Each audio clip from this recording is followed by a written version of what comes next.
Recorded Books presents The World is Full of Champions by Julie Sullivan. Narrated by Michelle Cole. Prologue. The music recital was over. Day had dipped stealthily into night in Bluebell, northwest of Philadelphia. A brilliant bolt of feathery orange could be seen from the red barn, brightening the dark sky. Autumn had come early that year to Pennsylvania, and some could be heard complaining that they had forgotten their winter overcoats at home. Inside the barn, the audience had begun to disperse, but the two women stopped dead in their tracks. Both were stylishly attired. They stared at each other in silence. Two wary she-wolves. Their silence was interrupted by the questioning voice of a small child. "What's wrong, Mama?"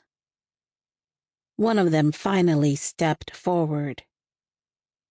"Claire, dear, could that be you?"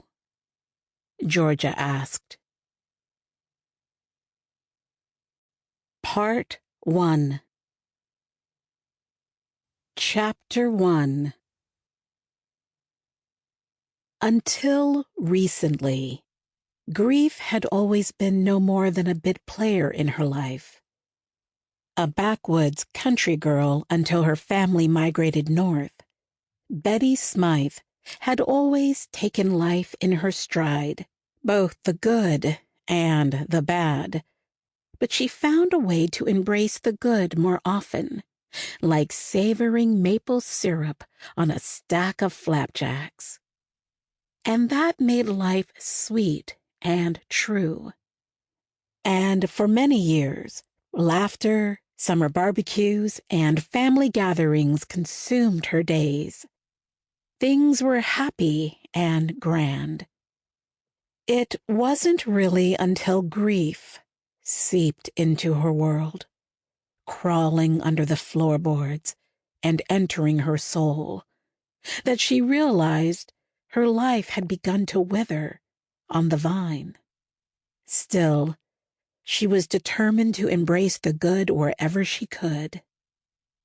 The withering began in earnest on a chilly day in March of '66, when her daughter, Georgia, was 6.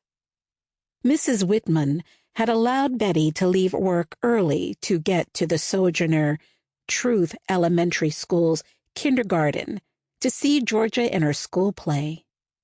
Later, when they got home, she would take great pride in telling her neighbors that Georgia had played the role of Gretel beautifully.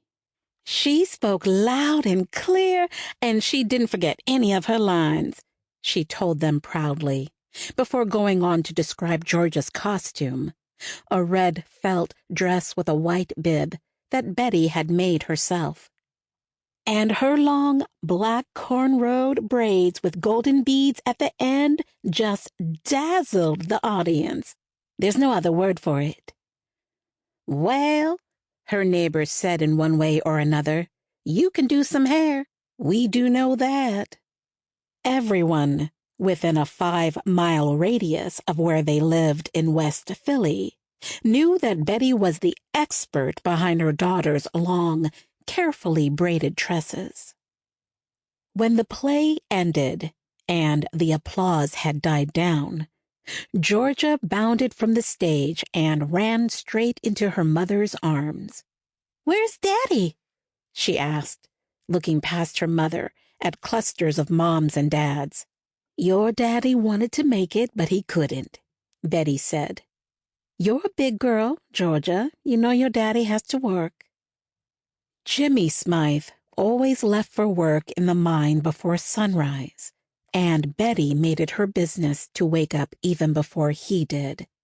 She had Maxwell coffee and homemade hot and steaming biscuits on the table for him every morning, rain or shine. And after breakfast, they'd always Sample complete. Ready to continue?